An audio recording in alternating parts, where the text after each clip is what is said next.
lalaki ko sa'yo. Ikaw, Biba, yumayabang ka na talaga, ha? Makita ko lang yung pinagmamalaki mo na Loy na yan, sisirain ko yung mukha niya. Kaya mo? Saka ang laki kaya ng katawan mo.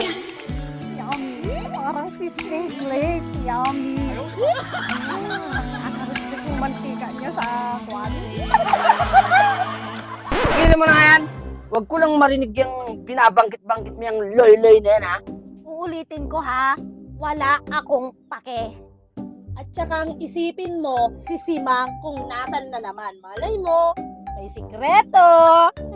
Talaga ba? Wala ka nang paki sa akin? Hindi mo nga ako matiis, eh. Paano kung sabihin ko sa'yo na mahal pa kita? Bes, yung panty ko natanggal.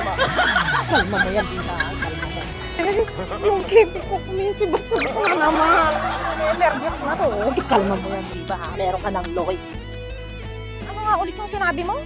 Tignan mo, marupok ka pa rin. Siyempre, joke ko lang yun. Pangit.